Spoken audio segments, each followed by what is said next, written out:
All right, joining us today on Pirate Radio Live, Brandon Golden, BG. How you doing, man? I'm good, my man. How you doing? Hey, we're doing good. Mixing in some football and hoops with the baseball, and a great baseball weekend for East Carolina. Good week overall. Needed 4-0, got 4-0, and got it in a pretty big way against Charlotte. We saw two 10-run rules, and then a nice comeback victory on Friday night that, I don't know, had a bit of a mini regional atmosphere from watching it. And Cliff talked about how loud it was and folks there. So that was good to see too, Brandon. The fans rallied behind this team. And again, 4-0 week, no complaints here. Yeah, no doubt. It was awesome to watch. Super special just to see them kind of, settle in and do what everybody's been waiting for them to do. So hopefully some of the fans can just take a deep breath and understand that we're in a great spot. I asked Cliff on Saturday after the win what the discussion is like between himself, Austin Knight, and Joseph Webb when there's a marathon inning going on. Hey, a pitcher's best friend is a 6, 8, 10 run inning, certainly, but that is a long time to wait in between going out there. So maybe I should include the trainers in that question Yeah. as well. Cliff's answer was at that point he wanted to make it a 7 inning game, so they were going to just stick with Webb, try to ride it out with him, and he did a good job. Was able to keep the batters at bay. But what's that like for a pitcher, Brandon? And what are the reasons we see guys taken out in that situation sometimes?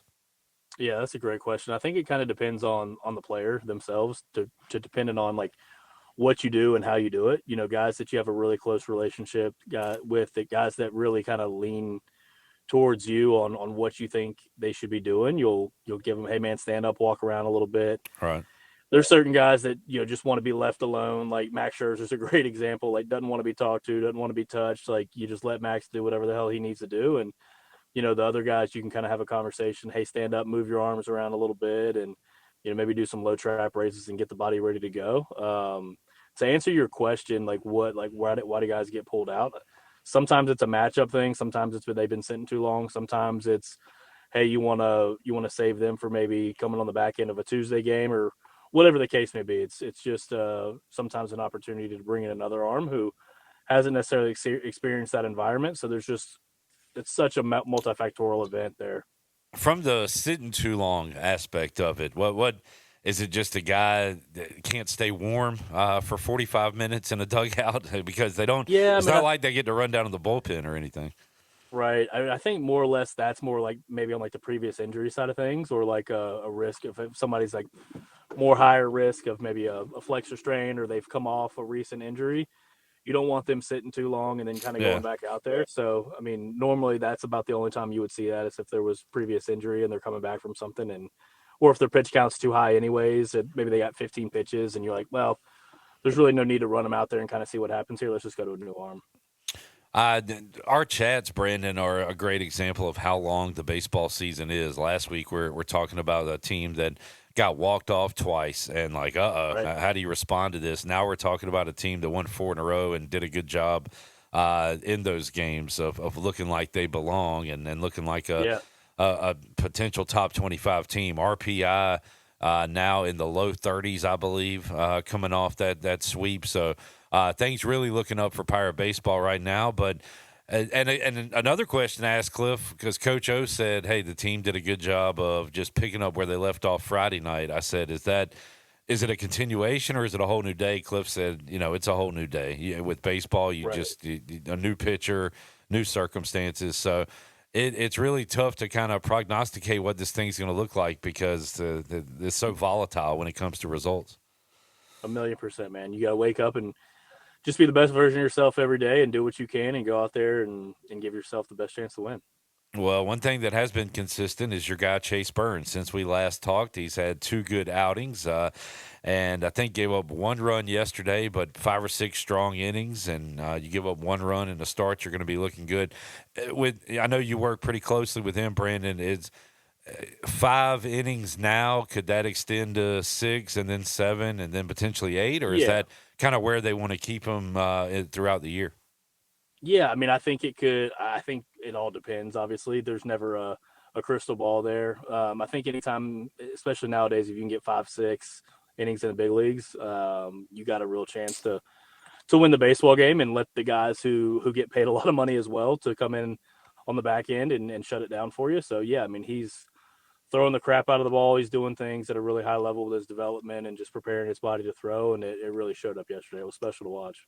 Last week, I was looking at the Guardians Reddit page during Gavin Williams' start, and they were saying, "Man, do not take him out. I don't care what inning it is, how many pitches he's Yeah. throwing. We don't want to go to that bullpen. Let Gavin keep shoving against these Dodgers." How about that performance? He goes 7.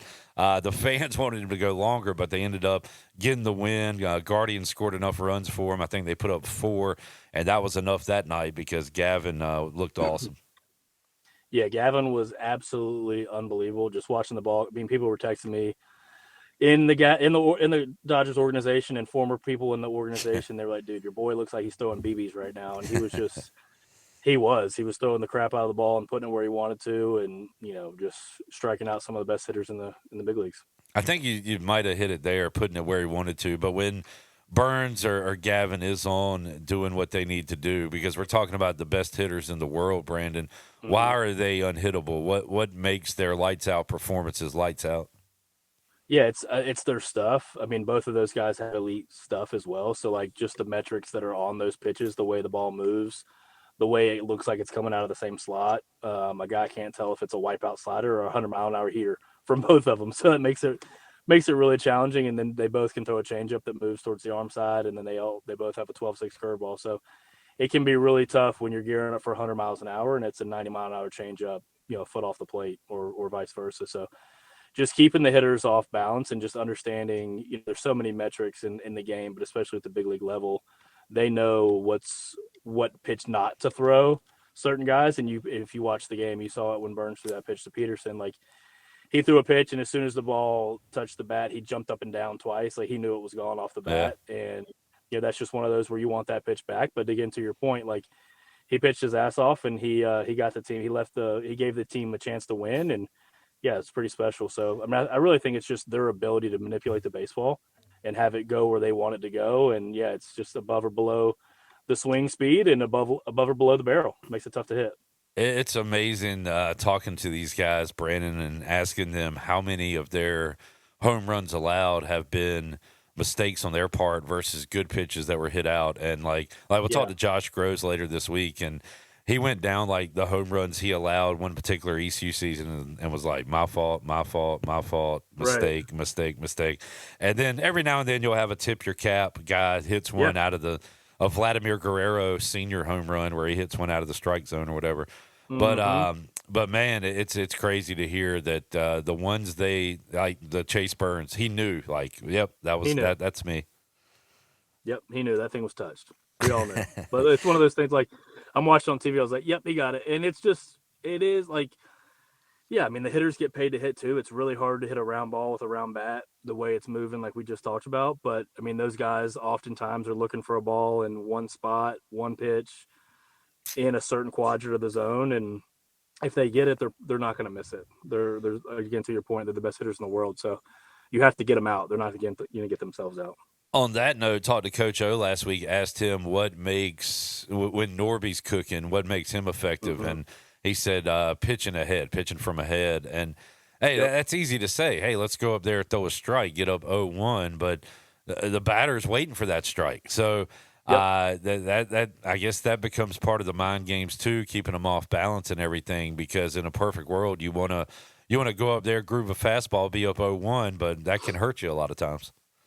No doubt, no doubt. And I think that's one of the cool things to watch too, especially at the major league level. Like what guys are doing. Some guys are flipping in curveballs or sliders or changeups, or they're cross counting and what should be a traditional fastball count. You're getting one of the best breaking balls in the big leagues, and and Ethan can do that really well too. He can spin the baseball, so he can flip his slider in there and then throw a fastball up and in, and next thing you know, it's 0-2, and guys don't have any idea what's coming, and then it makes it really challenging. I listen to Nick Kurtz talk about this offseason. He's like, I'm a really good hitter, and obviously he was, I think, the player of the year, the rookie of the year, whatever the accolade is that he got, but he talked about he's like, I'm a pretty darn good hitter. He's like, but if I can start eliminating pitches that the pitcher has, so if I can take away their heater, if I can take away their slider, or I can take away, whatever else is, he's like, it just makes me a way more balanced hitter that can really do damage. So I think that's when, to your point, when you can get ahead, like hitters can't take away pitches. They can't take pitches from you, and they have to respect everything in the arsenal, and it makes it even more challenging to hit. Brandon Golden joining us today on Pirate Radio Live. Brandon, hey, out of 22 participants, you and I are top four. That sounds pretty good, Love right? that. But Yeah, I'll but I'm take that. bummed. I'm bummed that I'm tied for third with you in our March Madness pool. We will not be winning. It'll be either Jennings Hall or Brody Alexander. And now all my teams are done. I had Yep, Arizona winning it all. They were the final one to drop out. So, hey, we did pretty good, but pretty good's not good enough sometimes. we gave it a run. How Gave it about a run. Hurley, man? I mean, this is not his best team by far, but here's No. UConn again in the championship. Yeah, I mean, you talk about it all the time with people. It's like, the team normally takes on the persona of their head coach, and I think that's why we've been successful there on the baseball side. Like when we get off the bus, it's us against the world. That's the way I've always felt with it. And you can tell when CG gets off the bus or whenever we go somewhere Yeah. from CG to JP to Austin to all the boys, like it's we're ready to roll. So I mean, yeah, I mean it looks the same thing for UConn. They look well coached. They look prepared. They get coached hard, but they seem to handle it really well and go get after the game. National championship tonight. You can hear it on Pirate Radio. Tuesday, Pirates have another date with Duke, and no, we're looking to get back at them after what happened midweek a couple of weeks ago. That I guess expect more offense though, right, Brandon? That was a high scoring game. You think we'll see more Yeah, runs second time around? yeah, I would think so. Duke's one of the schools that I consult with. I mean, I know they're going to be ready to play. I think they probably felt like they got away with one, in Durham with being able to walk the guys off. But yeah, I mean, it should be a pretty fun one. Two teams that seem like they're clicking pretty well.